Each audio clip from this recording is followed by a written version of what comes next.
Ons lees in Jakobus 4 vers 13 en 14. Kom nou julle wat sê, vandag of môre sal ons na die en die stad toe gaan, 'n jaar lang daar bly, ons sal sake doen en geld maak. Julle wat nie eers weet hoe julle lewe môre sal wees nie. Julle is maar 'n damp wat 'n oomblik verskyn, sommer weer verdwyn. Jakobus wil ons waarsku dat jy nooit moet probeer om die plek in te neem wat net aan die Here behoort nie. En hy gee eintlik 5 reëls in hierdie gedeelte, hoe mense dit vandag probeer doen. 5 reëls. Die eerste is, stel jou eie skedule op, en dan sê jy, ek gaan vandag of môre dit doen. 2, kies jou eie pad, ons sal na so 'n stad toe gaan. 3, stel jou eie grense, spandeer 'n jaar daar. 4, reël jou eie aktiwiteite, ons gaan sake daar doen. En 5, jy voorspel jou eie uitkoms, ons gaan 'n wins maak.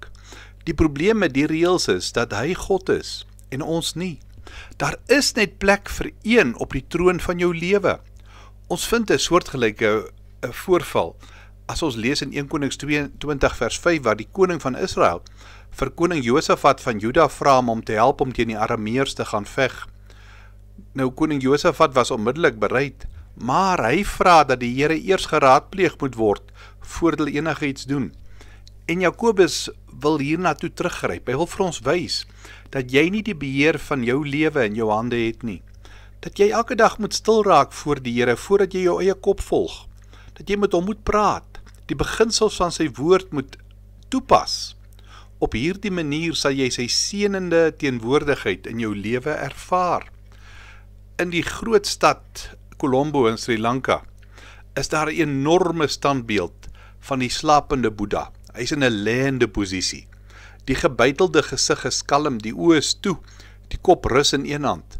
Dit is 'n volle 50 voet lank. Die beeld is indrukwekkend, behalwe vir een ding.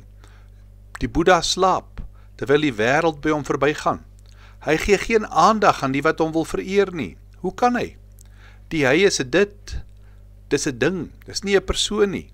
Hoe anders is hy wat as die bewaarder van Israel nie sluimer of slaap nie, wat jou uitnooi om hom in jou lewenswêreld in te neem. Kom ons bid saam. Here, dankie vir 'n nuwe dag. Dankie dat ons U kan vertrou. Gaan met ons vandag in Jesus naam. Amen.